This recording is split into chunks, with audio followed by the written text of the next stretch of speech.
Jon Brady, what is your favourite game? My favourite game is Metal Gear Solid 2 Sons of Liberty.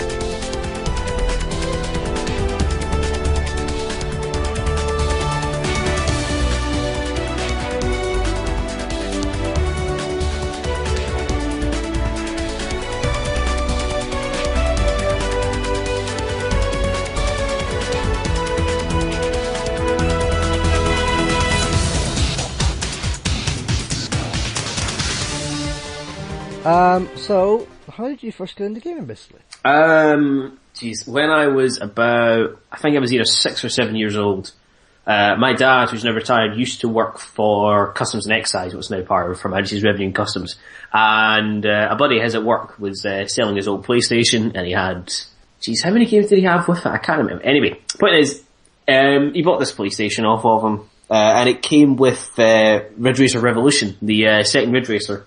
Ah, yeah. That Namco made, basically the console port of the arcade game Ridge Racer 2. And I was terrible at it. But it was great. How long ago was that? Well, I say I was 6, so that would have been 17 years ago, so 1997? Yeah, around the same time I got my PlayStation as well. Yeah.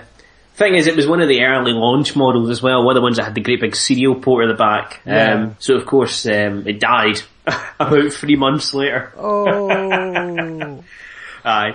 He'd actually bought it because my sister, who's a couple of years older than me, got on a PlayStation the Christmas before, and I kind of sat and watched her play Tomb Raider 2 and V-Rally, kind of going, I want to do that. But of course, she never gave me a shot, so my dad obviously thought it was time to kind of give me a chance to play as well.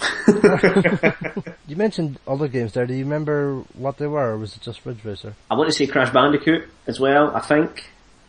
Yeah. And my dad started buying the original official PlayStation magazine. It came all the demo discs as well. Yeah. So most of the time it was either Ridge Racer, Crash Bandicoot, or whatever demos were on a demo disc that week. Yeah. And then it started expanding here or there. Like once in a while, my dad would take me to Toys R Us and we'd buy whatever games were cheap, because you know they did.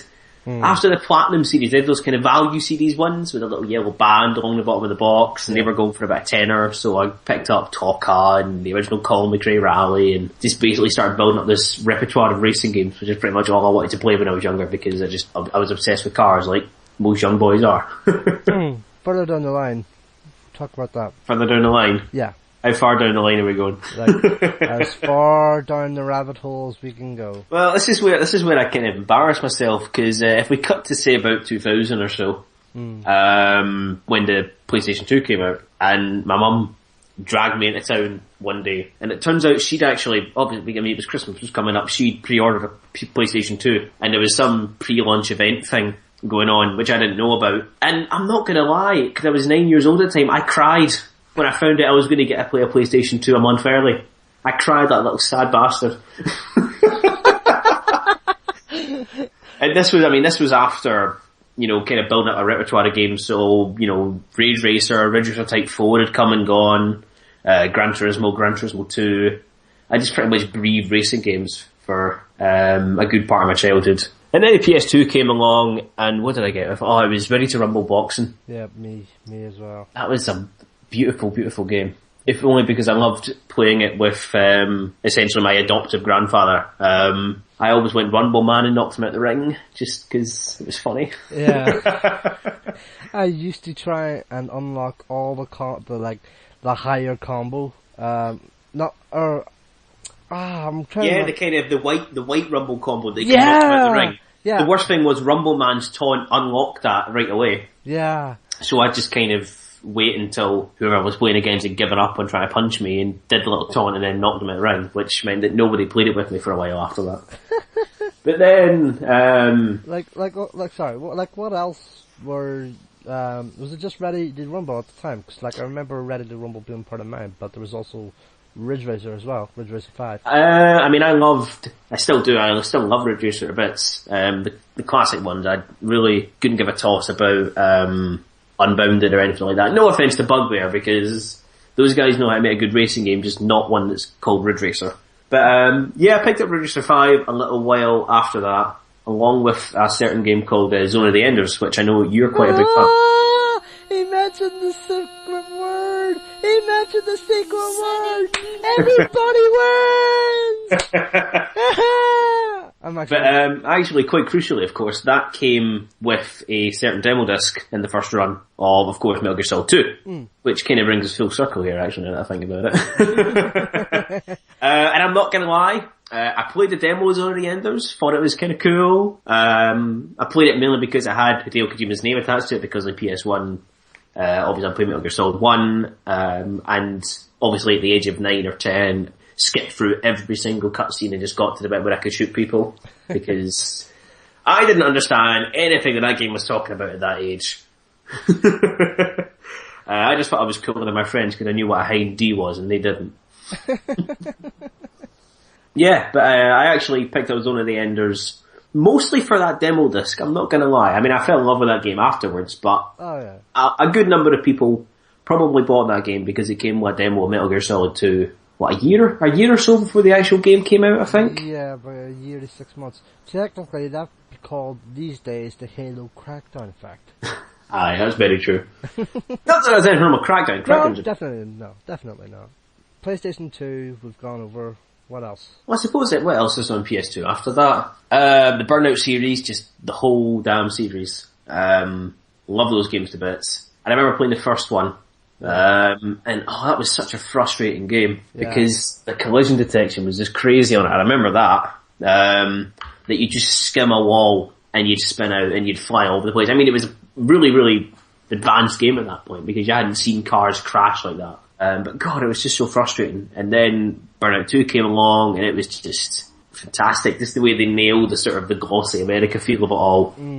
Like to be honest, I haven't really gotten into Burnout. I'd only played a demo of 2 but then after that, that was when I got into the series with 3. And 3 was just amazing. 3, if there's the number of games I'd happily see being redone in an HD remake is very, very slim, but I would happily see Burnout 3 come back as it is, because that's every time I come across the guys from Replay Events sometimes, and they always seem to bring Burnout 3 with them, and I can't resist just jumping on and having a quick shot on Road Rage, because yes, me as it is just such a compulsive game, and it was just the sweet spot between kind of, EA's kind of corporate lean on everything and the game still being great in its own right. Oh yeah, definitely. It wasn't like when you booted up Burnout Revenge and it goes, hey, you've unlocked a Madden van, and you think, brilliant, that's exactly what I was looking for in this game. Thank you. But it was just, Burnout 3's soundtrack, when it came out, I was 12, 13ish, so that was when I was kind of like, oh yeah, pop punk, this sounds great, because I'm so troubled and sad inside because I'm a teenager. But there were so many great artists, that soundtrack. Franz Ferdinand, Bon Blondies, Ash. Oh, that's just the name of it. Ash, OK Go as well, before they were really big. Yeah. Yellow Card. God, Sugar Cult as well, the Ramones, Velvet Revolver. Yeah, that's Alice in Chains. Yeah. That was a ridiculously good soundtrack in that game. It was. Though, admittedly, not as good as Paradise. No, but then Paradise was kind of a best of because I had a bunch of the music from Burnout 2 as well, which was pretty great. Yeah, I guess so. I mean, we'll come back to Paradise later on, but that soundtrack was just really good. Paradise. So it was just such a fantastic game. Yeah, really. It was just that sweet spot before they kind of went a bit too far, I think, with Revenge and tried to do too much with it. Definitely. Wasn't a bad game by any stretch, just the whole traffic checking thing, it kind of made you feel a bit too invincible, and the whole point in Burnout is that you feel constantly on edge. Yeah. Trying to avoid things. I don't know. I mean, it wasn't a bad game, but it wasn't Burnout 3, Fair enough, yeah.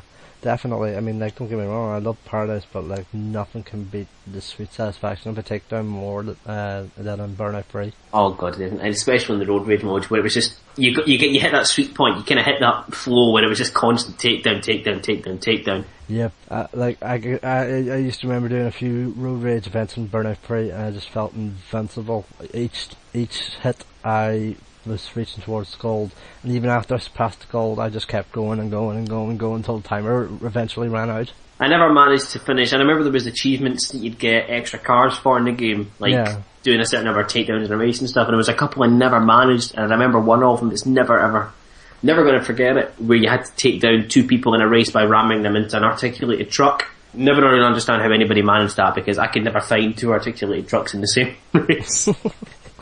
But, oh jeez. Yeah, okay, Sarah. Suppose we bring it on a bit forward. When the PS3 came out, I remember that, because that's the first time I bought a console on launch. Yeah. Bought it in MotorStorm, and I remember the actual PS3 lasted about 4 days, because the TV shelf it was on collapsed. Oh! Yeah, I came home from school one day with a dented PS3. Oh! I felt quite bad for my dad, because he bought the TV stand out of Argos, and it was a trashy piece of shit, to be honest. Oh my god! And it was on these, the kind of the stand that it was on these really kind of flimsy feet that were secured under the stand, and the feet had just given way. Oh, the glass tray that it was almost smashed, the PS3 had a big dent in the front of it. I got the disc out, and then I phoned Sony and they go, yeah, it's going to be £225 if you want a new one. Wait, what? Yeah, but I mean, again, I feel bad for my dad, because he stumped up for it. He said, I'm sorry, I know you've just spent, it's the first big investment I've ever bought. It just got a dent in it because of a lousy TV stand. No, it's not that, it's just, I figured, why couldn't Sony cover it under the warranty, like, instead of It's paid? accidental damage, that's the thing. Ah. That old man day, aye. That's right, okay, fair enough. Oh jeez, but I mean, I wouldn't even know where to go from there, because there's been that many games that I've played since then. Fair It's enough. just insane. Okay, fair enough. Like, what about Xbox 360? I never actually had an Xbox 360. I've never owned a Microsoft console.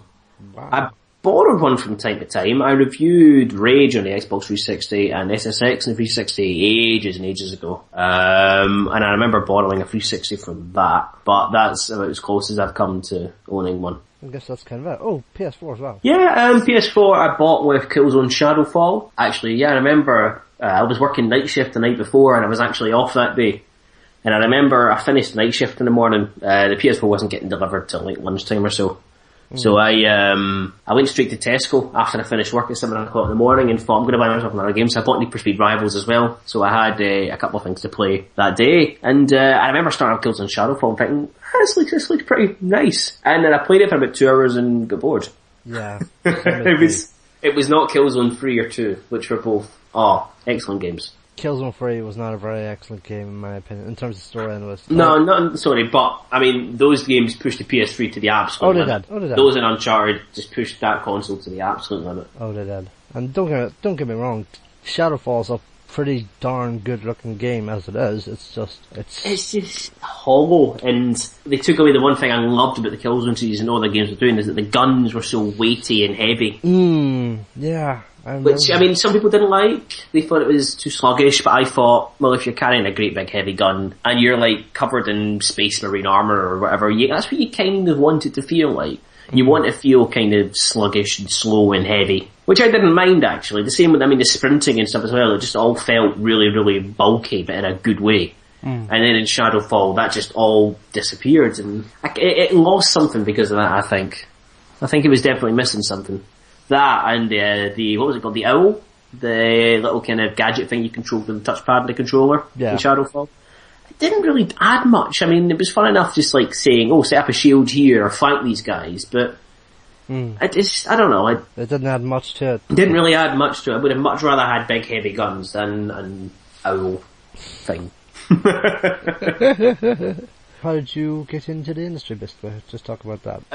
Well, about 6 years ago, just about. I started uni doing a software development course, And at the same time, I just started blogging for this American site called Sarcastic Gamer, which some people might remember because they did some kind of parody covers of songs like How to Save a Life and things like that. And I got brought on board because I started writing on their kind of community blogs and things like that, and they said, you want to start writing for the site as our UK guy? So that started, and after a while I just started reaching out to people over here saying, I'm the UK guy for this site, would you mind setting us up with some review copies and stuff? It wasn't the biggest site in the world, but we got enough visitors that obviously PRs and stuff obviously thought we were worth of passing some games along to, and that's pretty much how I get started. And just from there, that's just been it really. Working away and doing that, and just reviewing things most of the time.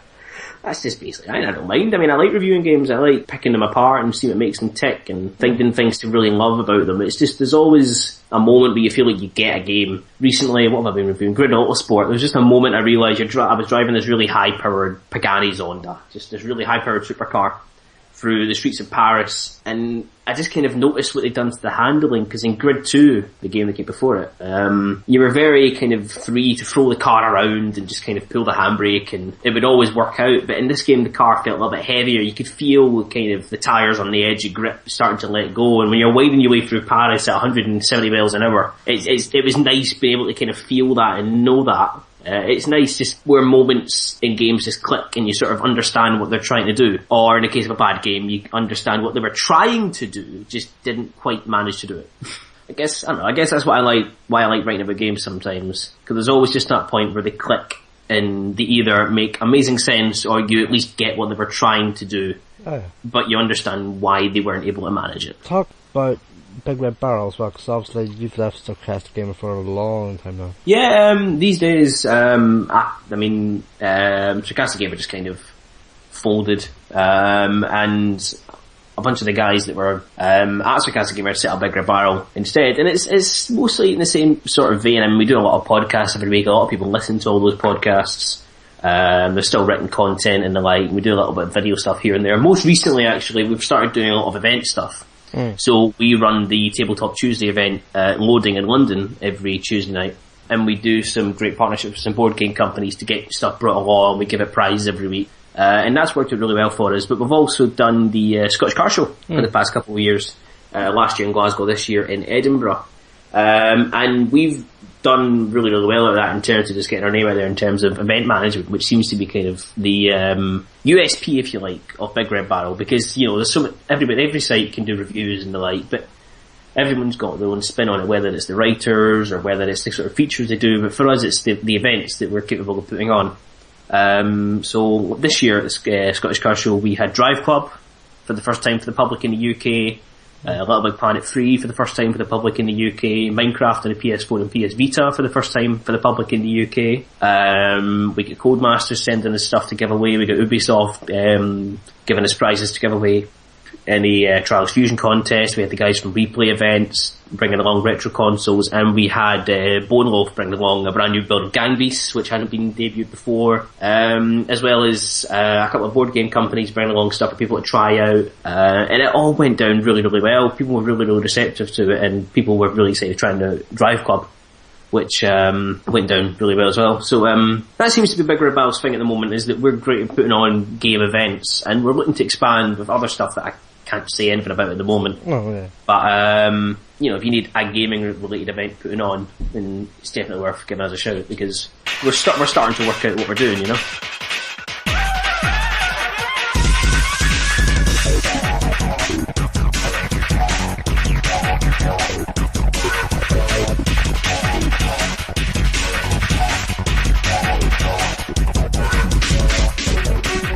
So let's move on then to the big one, your favourite game, Metal Gear Solid 2 Sons of Liberty, which is, to be honest, a game that I find to be within my own list of favourite games ever. Like, if I had a top 10, like, I don't really have a top 10 as such, I only think I have a top 3, but like, if I had a top 10, that would definitely be in there. So, talk about your foray into the Metal Gear series. I mean, like, you were talking about Metal Gear Solid there for the briefest of minutes there at the start of the show. Well, I started out with the first Metal Gear Solid. I remember, it's scary I can remember all this. I remember Well, I say I bought it. I mean, my dad bought it for me because I was 10 years old at the time, I think, 9 or 10. From an electronics boutique shop back when electronics boutiques still existed over here in East Kilbride, which is a town, a big shopping centre near where I grew up. That shop I think is now a Farm Foods, so that bodes well for what happened to electronics boutique. But no, I remember bought it was a platinum version, so it was a while after the actual game came out because I tried the original demo of the game, which is set in the opening sequence where you're at the dock and going up in the lift. Yeah. And the demo ends just after the DARPA chief dies. Never got to that point in the demo because I was rubbish at it. That was back when I was 8 or so, back in 1999 when the game actually came out. But after a while of trying and dying a lot, I actually started to get the hang of the proper game. I thought, I've bought this game, I should invest some time in it and learn how to play it. Needless to say, I still killed everybody, so I didn't really understand the whole point of Metal Gear Solid being that you're meant to sneak around people and cause as little disturbance as possible. Yeah. And of course, because I was, 9 or 10 years old at the time, I skipped every single cutscene. Yeah. Which meant that when the DARPA chief died, I, number one, didn't even know who he was and why there was a dead man on the floor. Because you don't actually see him until the cutscene begins. I just wondered why there was a dead man on the floor and why I was shooting at guards 2 minutes later with someone with a woman's voice. I was very, very confused. But I revisited it a few years later. Not a few years later, maybe a year or so later, and kept the cutscenes on. So I actually understood the story and who Snake was and what everyone was talking about in the codec conversations. And it spoke to me a little bit because I've always been I like watching the news, I like reading the newspaper, and that started with me pretty young. I started watching the news properly. I'd sit and watch the news from quite an early age. I'd read a paper from quite an early age as well, even if it was just a tabloid thing like the Daily Record over here, which is basically, in a way, a Scottish Daily Mirror. It's published by the same people as the Daily Mirror. I felt like I was learning about the world a bit. And, here was a game that was talking about things like nuclear weapons and stuff, stuff that's quite real, and about things like the START Treaty and stuff, which, when you're young and you start Googling that stuff and find out it's real, you go, wow, it's a game that's got parallels with real life. That's kind of cool. And obviously, you had Snake, who's just a badass character. Oh, of course. I had no idea who Snake Plissken was at that point. I had no idea about any of the films, like The Thing, Guns of Navarone, North by Northwest, anything that had influenced the series. Because you might remember, if you read the magazine back then, that for a while the official PlayStation 2 magazine ran a series of columns by Hideo Kojima. I remember that. In which he talked about his favourite films, like as the aforementioned Guns of Navarone, North by Northwest, The Thing, Escape from New York, and so on and so forth. Yep, that rings a bell.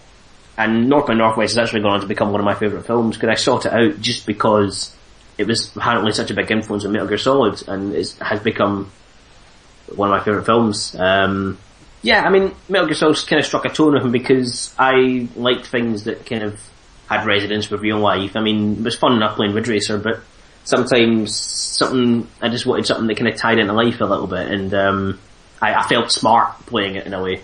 Because I liked feeling smart as a kid, because everyone likes feeling smart as a kid. They like knowing, they like thinking that they're cleverer than everyone else. Sorry, but that was just me being a dick. Yeah. You're up with that. Like, to be fair, like my kind of first foray into the series wasn't Metal Gear Solid itself. Like, although I did play the demo, it was actually Metal Gear Solid 2. Metal Gear Solid 2 was the first mature game that I ever played, if that makes sense. Mm-hmm. And like, I hadn't played MGS1, so but I knew of Snake, obviously, so like, I selected the option which said I've not played MGS1, so I assumed this was it. At the same, I knew I was going in to play a Snake, or at least I thought I was going to play a Snake, but I was going into the big shell, and I knew I'd seen the screens of this big tanker with Snake on it. I was like, hang on, this isn't a tanker. And then as you go on to the left, you see Raiden take off his mask, and I'm like, hey, wait a minute, that's not Snake, and then the Colonel changed your code name to Raiden, and I was like, what the fuck? Bullshit. Now, there was a very good reason behind that, because some people that did start the game got Raiden right away, didn't they? Yeah, that was me, basically. I'm trying to remember why that was. It was for those who had not... Oh, it asked you at the start, didn't it? Yeah, that's if you'd played Metal Gear Solid before. Yeah, that's what I was trying to, that's what I was saying there. Like, if you've not played MGS1 like I did, I picked that option. Whereas, I didn't realise until, like, maybe a couple of months after I picked up the game, like, I could only play the tanker section if I had played MGS1, or I'd picked the option which said I'd played MGS1. I mean, that's just such a weird thing, isn't it? It is, yeah. I mean, I suppose in a way it's good because it sets people up with what they assume to be the main character. And there's enough kind of filling in of the backstory in that, in the cutscenes, especially in the exchanges when Raiden first meets Iroquois Pliskin for the first time. Yeah. They fill in a little bit about who Solid Snake is and kind of they create a myth about him. And then you find out who he is later on. You go, oh wow, yay. And then the next time you go to start the game, you play as him and you're like, oh, that's pretty cool. Yeah, I mean, when Metal Gear Solid 2, I think actually what really grabbed me about MGS2 as well is that it was the first game I sort of got hyped about, like properly got hyped about. Yeah, it was kind of the same, yeah. Because I remember, this was back before people really had broadband and stuff. Yeah. And you got all your information from magazines. I used to read the official PS2 magazine and PSN2 as well, which was a kind of unofficial one, but they had a DVD with trailers and stuff on it. And I remember they had a Metal Gear Solid 2 trailer on. Yeah. And I think it was one of the very first ones. Was it the infamous E3 one? Oh, I couldn't tell you which one it was, to be honest. All I remember is, it was all stuff on the tanker. Yeah, I'm pretty sure that was the E3 one. E3 2000. In fact, it was, I remember actually I was really annoyed about this trailer because it had a moment in which Snake, jumped around a corner to hold someone up and they got surprised, and I tried it in the actual game and all I got was an alert signal. Yeah. Yeah, that was definitely the one for me, free. It must be that one then. But, I got really excited about that game, and then the Zone of the Enders demo came along and, I tried my best to do speedruns and all that. And this was before my family had a computer, and I was saying to my mum, I've done this great time on this demo.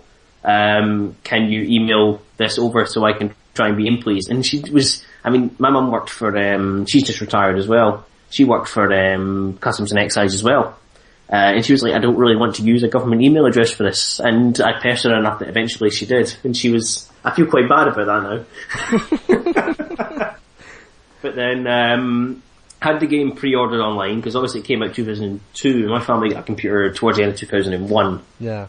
So by this point we discovered Amazon and Play.com and all that sort of thing. Yeah. And I remember coming home from school. I think it came out on a Friday. It did, yeah. And it was in the package, and I just ripped it open, and it was the really cool box art with the orange and grey box art. Yeah, the kind of transparent case. Yeah. And this was after a lot of time spent playing special missions as well. Yeah. The kind of the add-on VR pack that had for the original Metal Gear Solid.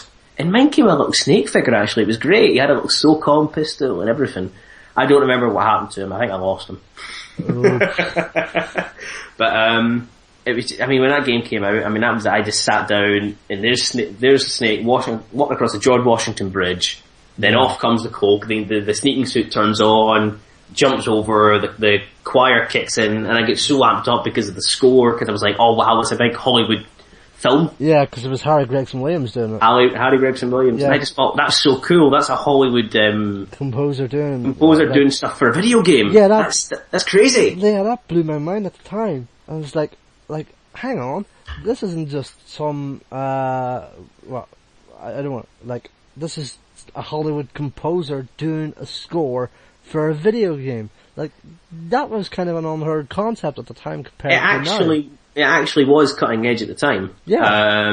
These days it's like, oh yeah, we've got, Steve Jablonsky or whoever doing stuff for games. And it seems kind of normal now to get big composers involved, but back then that was just a whole new thing.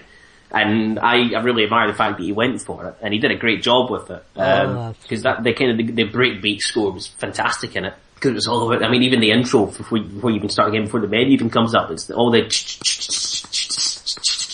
breakbeat stuff that's kind of, you know, it was, I'm reasonably sure it was kind of, I've read that it was meant to kind of represent the sort of melding between the sort of digital, as kind of represented by the breakbeats, and all the kind of orchestral stuff that's kind of the old-fashioned stuff, because the game was all about this kind of old into new, passing on genes and memes and all that sort of thing. I mean, the kind of symbolism was everywhere, but just, when it starts as well. Yeah. Of course, I always skip the cutscene where Snake tries out his M9 because I didn't want to waste any tranquilizer darts. Because that was the annoying thing, it actually did do that. And then, of course, I spent ages just mucking about, spent seeing how long it would take for Snake to get a code, how long till the cardboard box soaks away, and then finding out you couldn't get another one, shooting up every single bottle in the bar on that tanker. Shooting all the magazines off the shelves just because you could, because back then that sort of thing was unheard of, kind of interactive scenery, and you're just like, whoa, that's so pointless, but it's great. Just getting into gunfights just to see that sort of thing happening.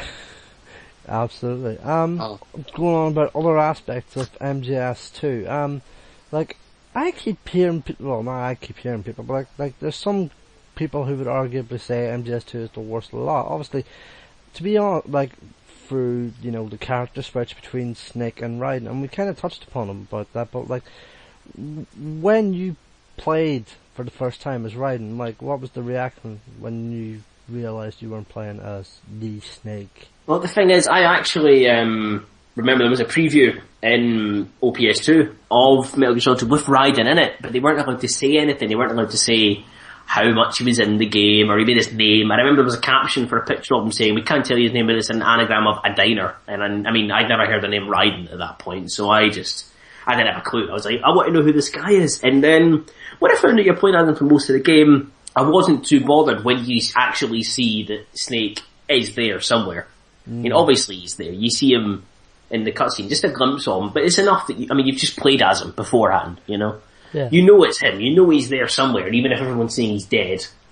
I actually didn't mind playing as him at all. I was a little annoyed at first, because, I mean, you know, it's Snake, everyone likes playing Snake. Oh, yeah. But, you know, Raiden had a cool spinny kick. Yeah. And he does little cartwheels and stuff, and that was kind of cool. Oh, yeah. I mean, like, I didn't mind playing as Raiden myself. It was just the only thing that bothered me playing as Raiden. Jack, do you know what day tomorrow is? Oh god, yeah, I mean, I gave it the time of day just because, mostly because Vamp had just come along. Yeah. And I mean, if there's one thing I've always loved about Metal Gear Solid series is even though it always follows a strict template of here's a terrorist organisation, here's the members of that organisation, they're all a bit weird, kill them all and you win. Yeah. But, you know, I liked the cast in MGS2 because even, you know, before MGS4 kind of retconned them and made them all, you know, not magical. You know, back when you actually thought Vamp was a vampire and, you know, Fortune for a while you thought was actually kind of the luckiest person in the world, able to deflect bullets and the like. Basically immortal. Yeah.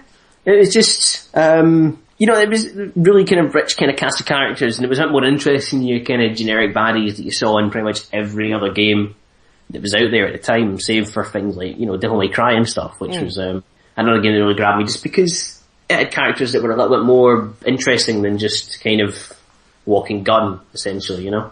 But I mean, to be honest, playing as Raiden was much the same story as playing as Snake. I just mucked about most of the time. I just kind of did cartwheels into people and, you know, dumped people off the edge of the big shell just because it was funny. And yeah.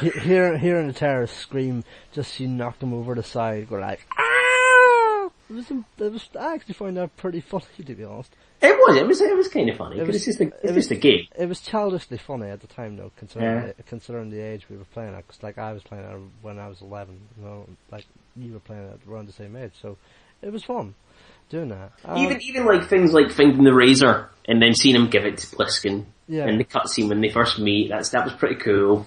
I mean, back then, obviously, I didn't understand all of the plot. I had no idea what memes were and things like that, and passing on genes, and I had no idea what the hell was happening with Arsenal Gear at the end of that game. Oh, let's come back to that. Let's definitely come back to that. I mean, the plot was weird, and alright, when you're 11 years old, it's possibly a bit too wordy. But, you know, I had a lot of stuff that was really cool, like Solid Snake was a really cool villain. because he had this kind of amazing tentacle suit and the samurai sword. Metal Gear Ray was badass. You had the Harrier jump jet that you fought against.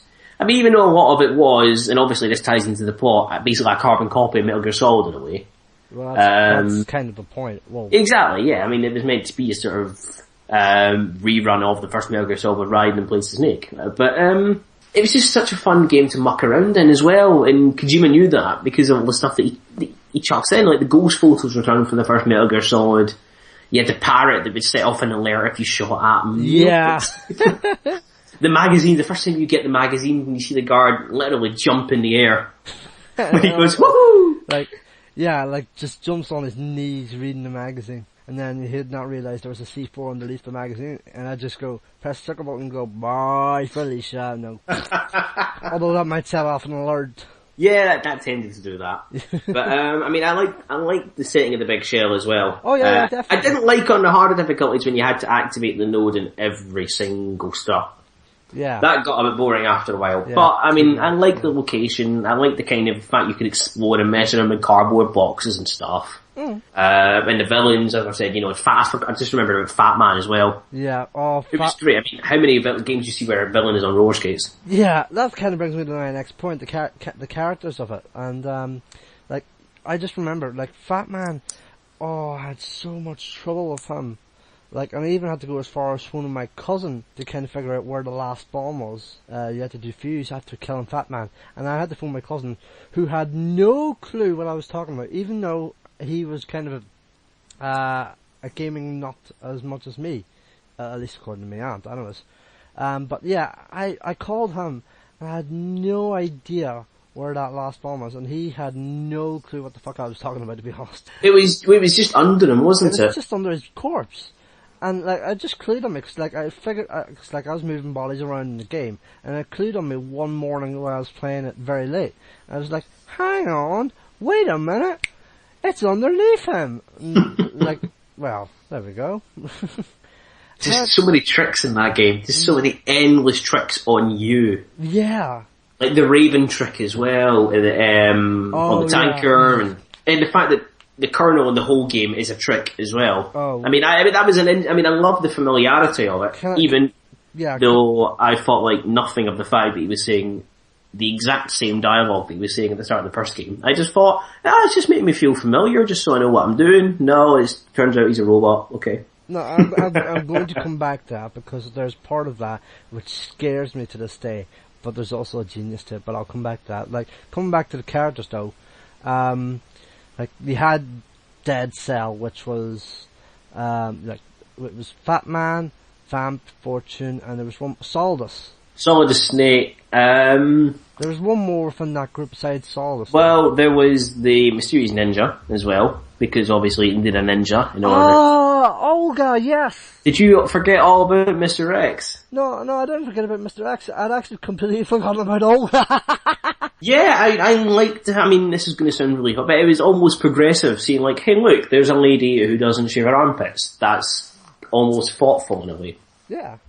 It was pretty cool. And the boss fight between her and Snake on the tanker was pretty bloody good. It actually made you think on tactics as to how to beat her, because like, you couldn't just like shoot her right off the bat. Like, you had to shoot the spotlight, you had to shoot the cover off the bits of cover she was hiding behind. And you had to shoot the lamp out and stuff like that. Yeah. And try and crawl around so she wouldn't see you, so you could shoot her from a different angle. Yeah, it was pretty great. And of course, Ocelot as well. Who, even though, I mean, he wasn't there as such, he was just in the background. He was a main character that drove the story forward, but nothing else than that. I mean, I still think he's a great character, just that sort of Western gunslinger who manages to fit into the modern world. There's, of course, Emma Emmerich as well. Oh, Emma Emmerich breaks my heart. Every time I think of Jennifer Hale, I don't think of Femshep, I honestly think of Emma Emmerich.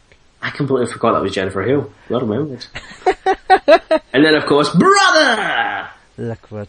Yeah, I thought that was weird that he was in his arm. Of course, I mean, again, before Metal Gear Solid 4 retconned it all and gave it some logic, where we're just like, oh, okay, he's actually just inside the arm. Alright, that's not weird. You kind of went with it because it's Metal Gear Solid, because it's just that little bit kooky batshit crazy. You're just like, yeah, it's fine, it's just Metal Gear Solid being Metal Gear Solid. I want to kind of actually skip it back a bit, because, like, I mentioned Emma, and it took for those listening, last year I did a feature piece with Jennifer Hale, on Jennifer Hale for Eurogamer, and it took all of my restraint not to basically fanboy out about Emma Emmerich. Like, I could probably ask her a few questions about being Naomi Hunter and all that there, but it took all my restraint to kind of not fanboy all over about Emma, because I love, like, don't get me wrong, I love FemShep, I love Rosalind Letice and Bioshock Infinite, but, and Naomi Hunter, but, like, when I think of Jennifer Hale, I honestly think of Emma Emmerich and that death scene between her and Oscorn in the Shell 1 core around outside Arsenal Gear's entrance. And that just like broke your heart, didn't it? It was, it was a series in which you hadn't had that much loss in it, especially innocent loss. Like in Metal Gear Solid 1, Grey Fox died, but he was pretty twisted up, and he said himself that he wanted to die, and you thought, right, okay, fair enough. And then you had the DARPA chief from Kenneth Baker, but they kind of both fell victim to a virus that wasn't your fault as such. But then Emma Emmerich, who just, alright, she was responsible for a lot of the programming of Arsenal Gear, yeah. Arsenal Gear's AI, and then of course she programmed the virus that would go into GW and mess it all up. And you felt really, really bad, especially because you'd gone to lengths to protect her. Yeah. And it was not just that, it was the reunion as well with Otacon. Yeah, it felt like, here's a guy who's been pretty hard up on his luck. He falls in love with a woman who basically has to die, first of all. And then spends most of the rest of the time being a loner, and then when he finally finds his sister again, she dies right in front of him. Yeah, and even before that scene, like, there's really sweet moments in there, like,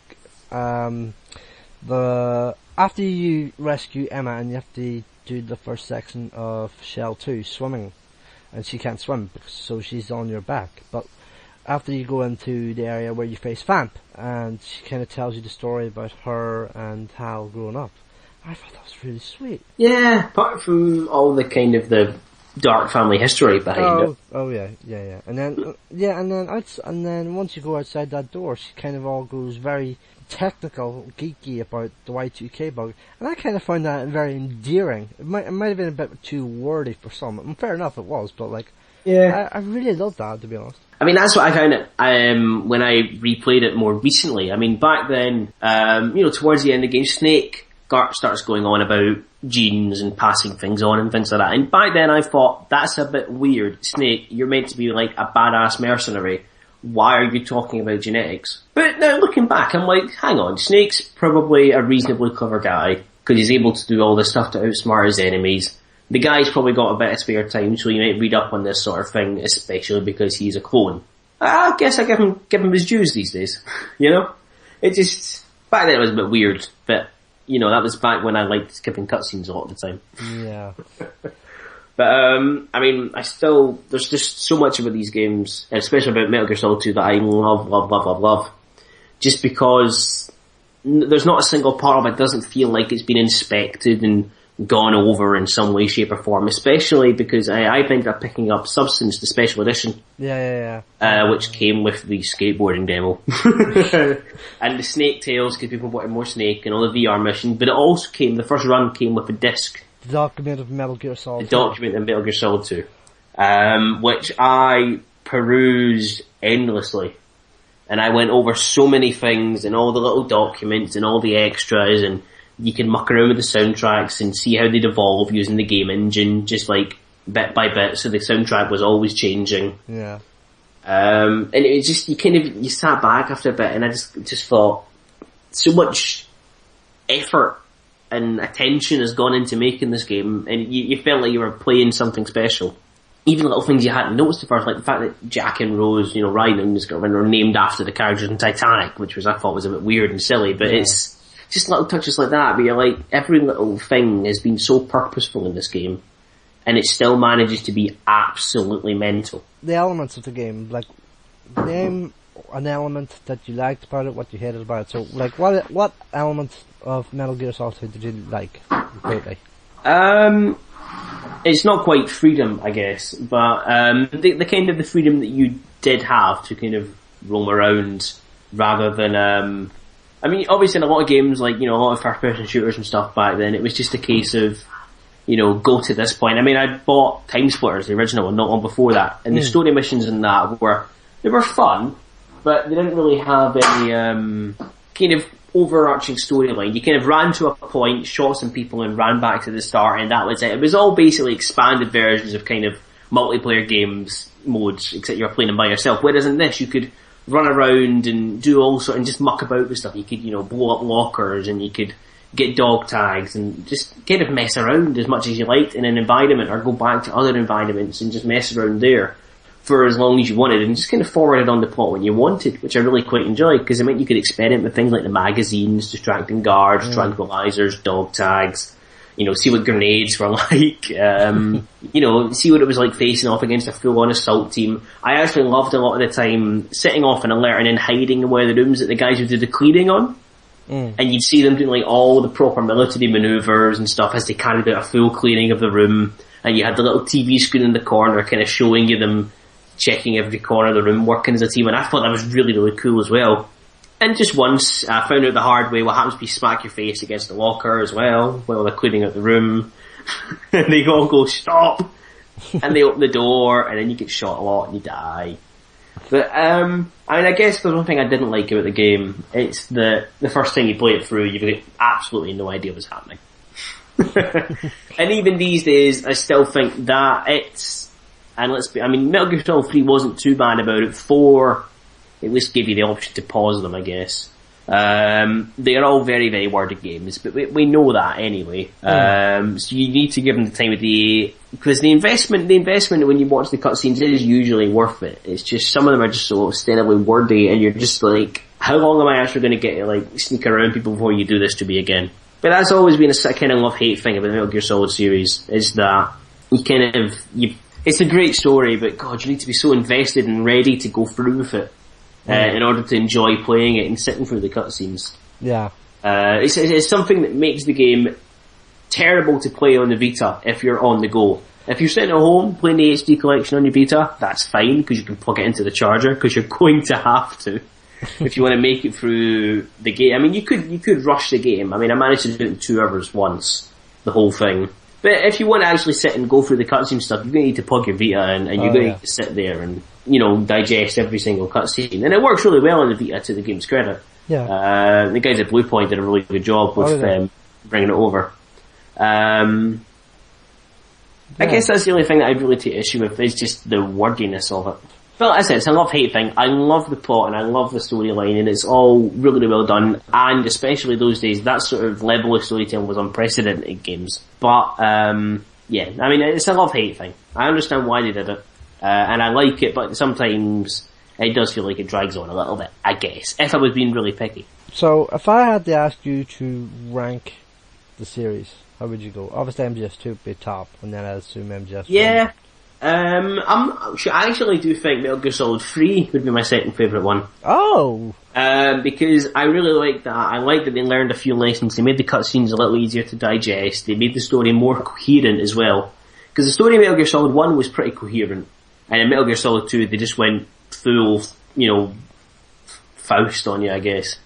And just all the philosophy stuff was in there, and all the stuff to do with Arsenal gear and that, which at 11, 12 years old, I didn't have a clue about.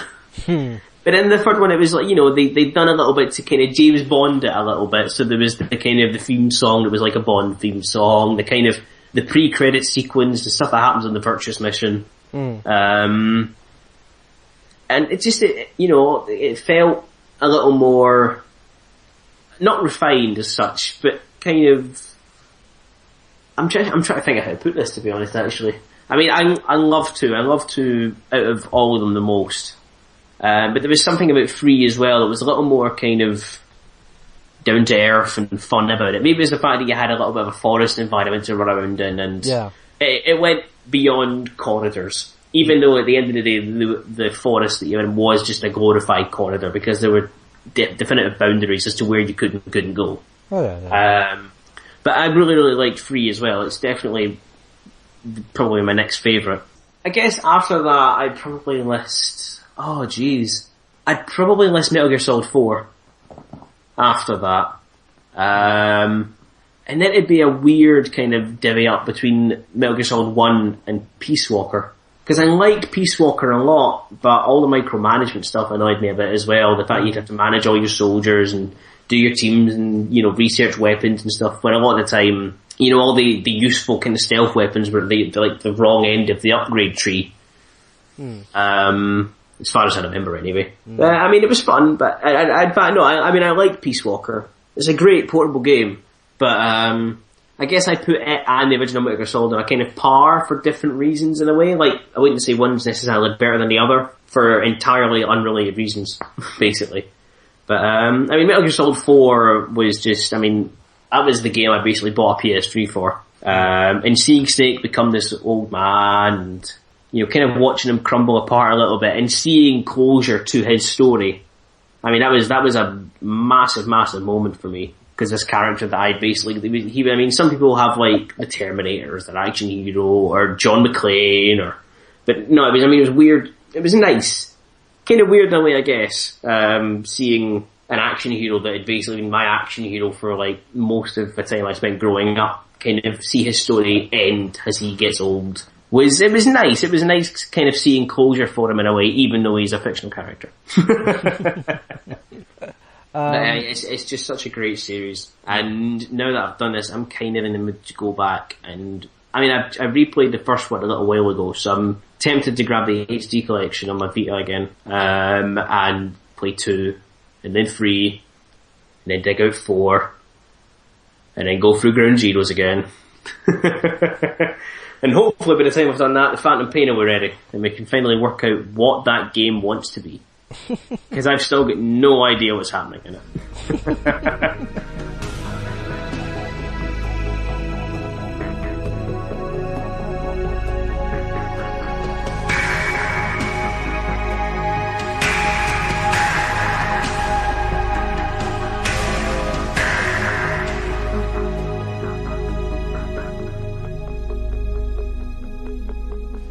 Honourable mentions time.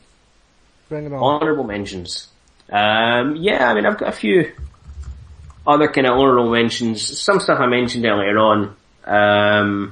Other stuff I'll mention now. I'm just trying to remember it. The Metal Gear Solid series. We mentioned Burnout Paradise earlier on. Yeah. I loved that game because I loved what it did with multiplayer. Yeah. This was before I got into really playing a lot of games online. I played the odd Race and Motorstorm and things like that, but that was before a lot of games outside of stuff on PC like Battlefield and the like. Before games really started taking multiplayer really, really seriously. Back when it was a thing that some PS2 games did just for a bit of novelty, and even then you had to buy a network adapter for it. That said, I will never forget the games of Destruction Derby Arena that I had on PS2. Those were the days. But, Burnout Paradise understood what multiplayer gaming should be. It should be instant. There should be a lot of feedback. You should feel rewarded. You feel like you're having fun more than anything. And other games have done that since in a lot of different ways, but I feel like Paradise in a way was the pioneer. The fact that you could just press a few buttons on the D-pad, in 5 seconds later you'd be in a multiplayer game. No loading screens, no waiting. You were just in a game with other people, and that was it. And you could muck around, you could race, you could do challenges together. Or, occasionally you see people doing, what did they call it? Showtime, I think it was. The Crash version of Paradise, and you just see them bouncing down the street, and it was crazy. But it was just, it understood what multiplayer was. You didn't have to have lobbies where everyone waited forever. You just jumped into a game with friends as well. They made it easy that you could jump in with friends as well, which was great. And just muck about. And it was fun just because it was fun to muck about, rather than being better than each other or whatever. And plus there was all the challenges and barrel rolls and drifts and, jumps and all that sort of thing. So everybody had a fair shot of being good at something. It was just, I love that game because of that and because it felt like a kind of swan song for Burnout. What about others? Because there's another series you've mentioned previously, which is pretty close, recent series, anyways. Yeah, the Gran Turismo series, again, as I said earlier on, I pretty much lived, breathed, ate, drank, slept racing games for a good bit of my childhood. It was all I played. And as much as I love Ridge Racer, don't get me wrong, I've played every one apart from the 6th one religiously. But the Gran Turismo series just grabbed me because Well, like I said, I mean, pretty much every young guy at some point, and of course a lot of young girls as well, just love cars and love the idea of cars, even if you're too young to legally drive one.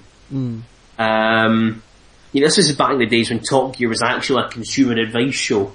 Back when the intro was yellow, back when Jeremy Clarkson had brown hair, and he'd sit and drive Nissan Micras and go, oh yes, this is a very sensible investment, blah, blah, blah, blah, blah.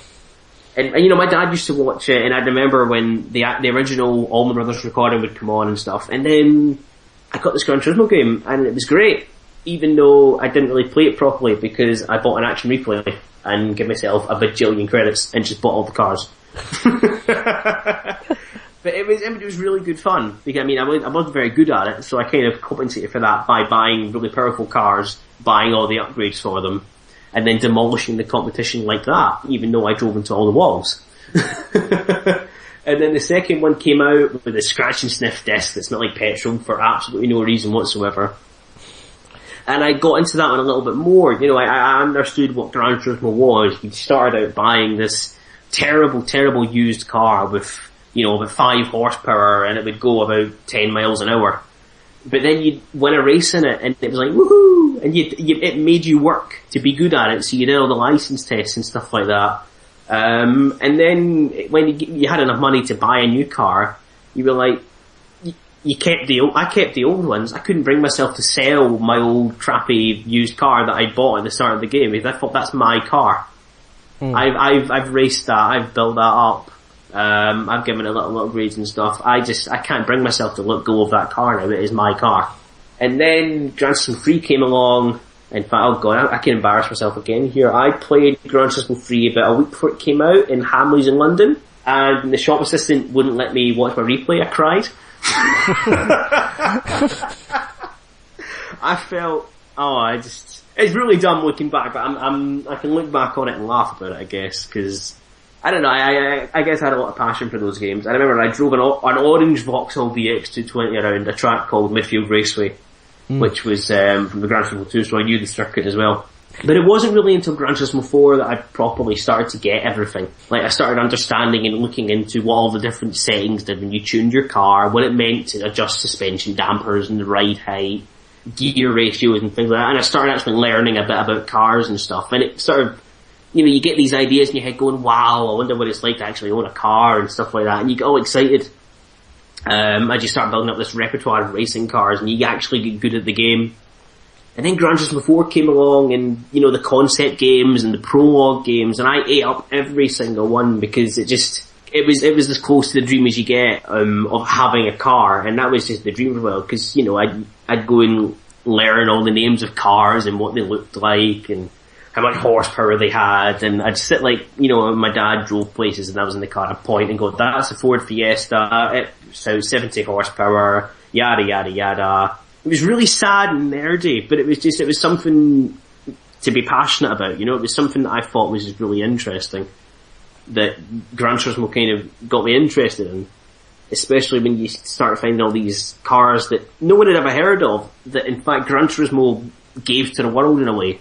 Like, before Gran Turismo, nobody knew about Mitsubishi Lancer Evos or Subaru Imprezas or Nissan Skylines or anything like that.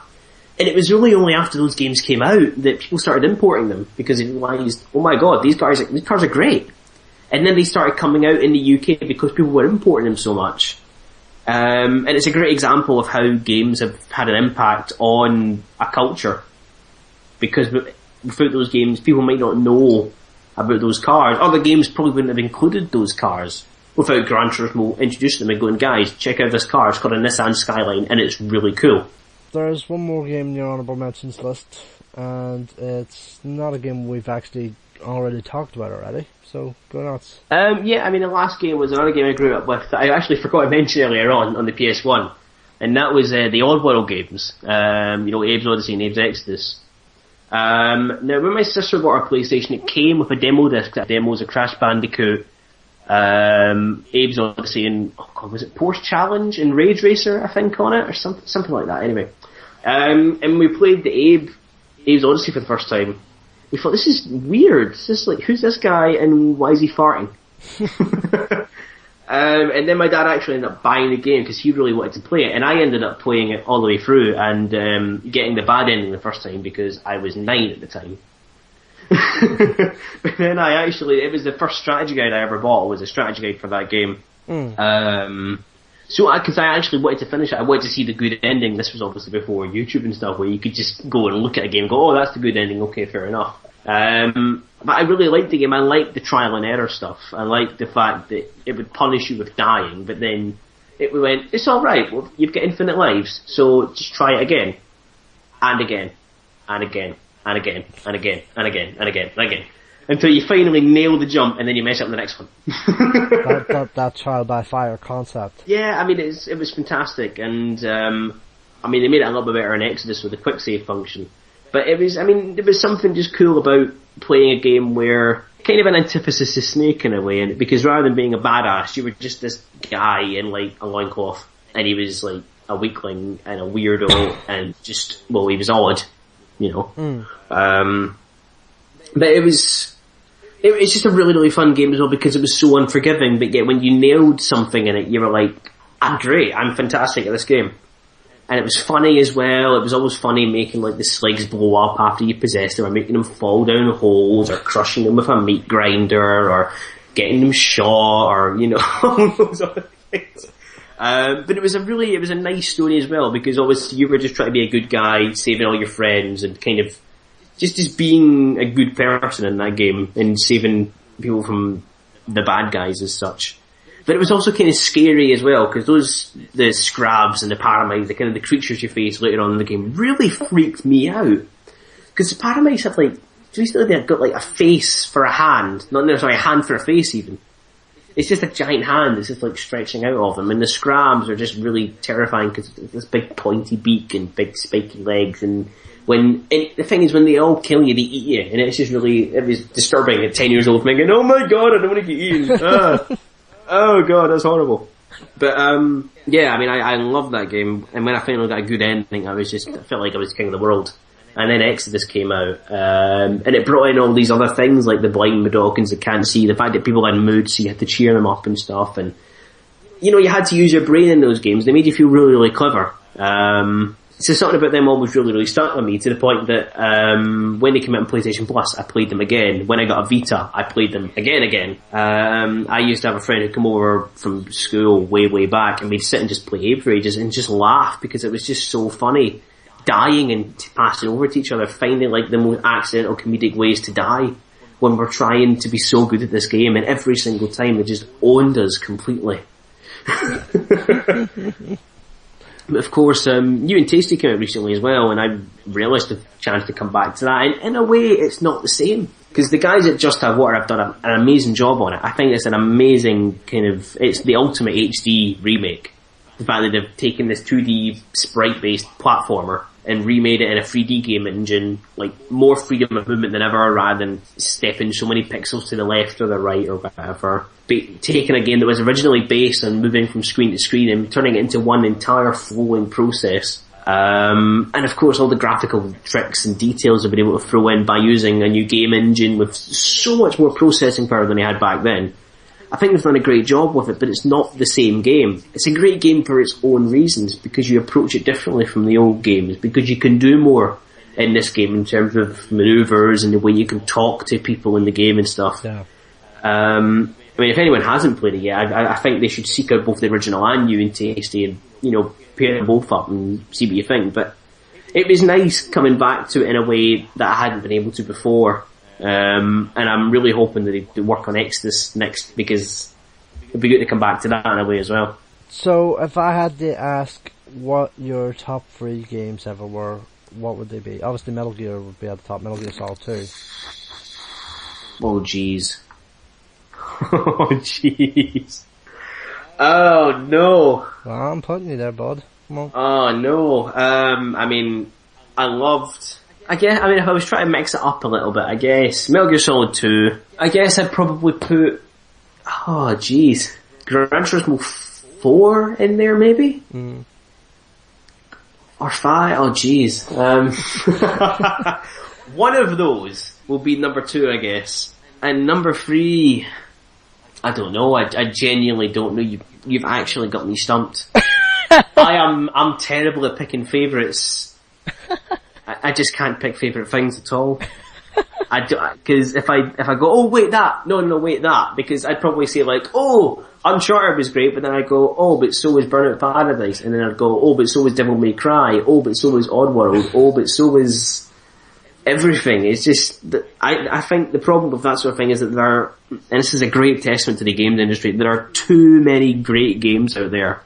For me just to pick 3, and to be honest, even my number 1 and number 2, I'd probably swap them out with a million other things at the same time as well. Metal Gear Solid 2 stands out to me because it was the first game that really grabbed me, that got me excited to play it before it came out, that when I played it was just, it was like the greatest thing ever. The fact that I can still come back to it and still learn new things from it, the fact that I'm learning things from it while learning how to do new things inside that game, the fact that even these days it stands test of time. I mean, these days, there's a lot of games that came out around then that I thought were probably great. Like, the original Burnout, as I said earlier on, is so frustrating. Because it's a little bit broken in a way, you know. I mean, maybe they left it that way on purpose, maybe they ran out of time before it had to go gold, I don't know. But these days, I probably look back at it and go, it's not as good as I remember it, because there's so many things in there that these days we just don't like seeing in games, like frustration where it seems like there shouldn't be. There are too many great games out there that I've been fortunate enough to play, to honestly make a formal finalised top 3. I mean, all the games that I've mentioned would be up there, and I just constantly swap them around, probably depending on what time it was, what the weather was like outside, or how thirsty I was, or whatever. So basically my top 3 is, I don't know.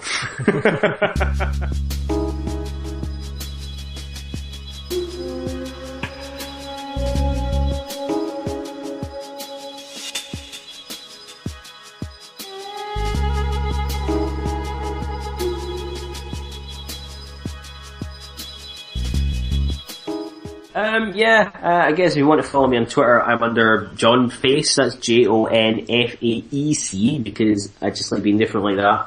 I do writing over Big Red Barrel, occasionally still do the odd thing on music blog 7-Bit Arcade. You can find me at johnface.com, I'm probably in Google somewhere, and if you like things being written or recorded, or if you like photos taken of things, then you can give me a shout.